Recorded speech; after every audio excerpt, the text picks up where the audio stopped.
An ethics conversation Colombia is having right now is about whether to build a new international port in the Gulf of Tribuga on their practically pristine Pacific coastline.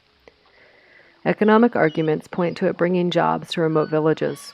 Counter-arguments say those jobs would push out artisanal fishing families and take a toll on the mangroves and marine habitats. NGOs and universities have written a manifesto and started the campaign #NoPuertoTribuga.Por to fight this construction project.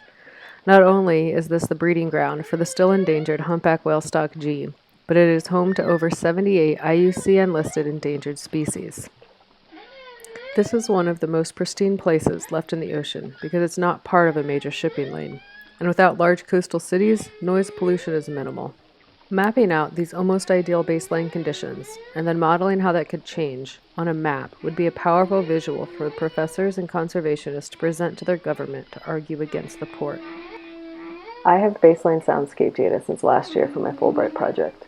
Dr. Botero Acosta already has 6 years of behavioral ethograms with GPS coordinates and a 7-year photo ID catalog.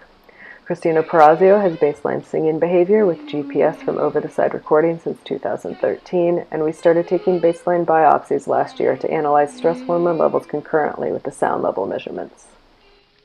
But how do we map this? How do we create a visual, visceral message for the #NoPuertoTribuga.Por campaign? I'm Dr. Carrie Seger of Applied Ocean Sciences. Our company's mantra is to put science and technology into the hands of people who need it most. We've paired with Fundación Aquaticus, the Walter Monk Foundation for the Oceans, Expedición Tribuga, and Visit Colombia to achieve this. Our project is endorsed by the International Quiet Ocean Experiment.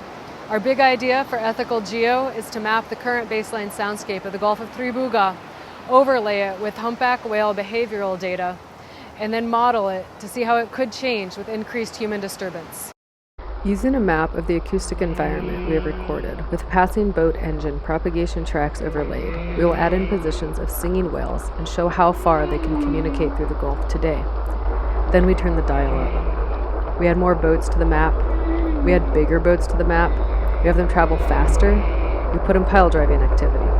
With bathymetry, sediment type, and water column data from geoscience databases, we have the tools to model how much farther more sound energy will travel through the Gulf, drowning out the whale songs, the fish grunts, the snapping shrimp.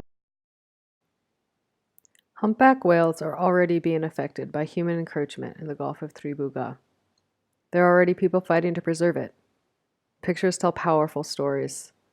I want to use maps to disperse knowledge about noise pollution as part of this campaign for oceanic conservation.